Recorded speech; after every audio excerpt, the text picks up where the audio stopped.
جس چیز کے بدلے انہوں نے اپنے تئیں بیچ ڈالا وہ بہت بری ہے،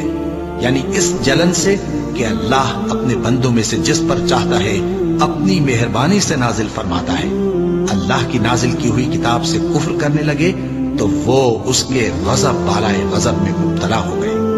اور کافروں کے لیے ذلیل کرنے والا عذاب ہے۔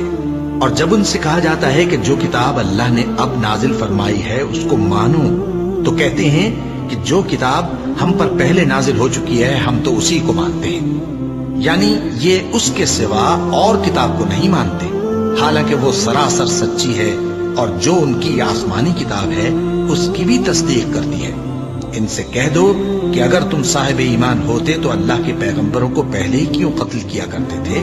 اور موسیٰ تمہارے پاس کھلے ہوئے معجزات لے کر آئے، پھر تم ان کے کوہ طور پر جانے کے بعد بچڑے کو معبود بنا بیٹھے، اور تم اپنے ہی حق میں ظلم کرتے تھے۔ اور جب ہم نے تم لوگوں سے پختہ عہد لیا اور کوہ طور کو تم پر اٹھا کھڑا کیا اور حکم دیا کہ جو کتاب ہم نے تم کو دی ہے اس کو زور سے پکڑو اور جو تمہیں حکم ہوتا ہے اس کو سنو، تو وہ جو تمہارے بڑے تھے کہنے لگے کہ ہم نے سن تو لیا لیکن مانتے نہیں، اور ان کے کفر کے سبب بچڑا گویا ان کے دلوں میں رچ گیا تھا۔ اے پیغمبر ان سے کہہ دو کہ اگر تم مومن ہو تو تمہارا ایمان تم کو بری بات بتاتا ہے۔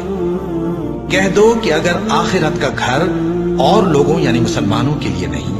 اور اللہ کے نزدیک تمہارے ہی لیے مخصوص ہے تو اگر سچے ہو تو موت کی آرزو تو کرو،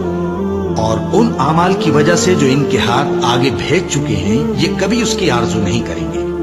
اور اللہ ظالموں سے خوب واقف ہے۔ اور ان کو تم اور لوگوں سے زیادہ زندگی کے حریص دیکھو گے، یہاں تک کہ مشرکوں سے بھی بڑھ کر۔ ان میں سے ہر ایک یہی خواہش کرتا ہے کہ کاش وہ 1000 برس جیتا رہے، مگر اتنی لمبی عمر اس کو مل بھی جائے تو اسے عذاب سے تو نہیں چھڑا سکتی، اور جو کام یہ کرتے ہیں اللہ ان کو دیکھ رہا ہے۔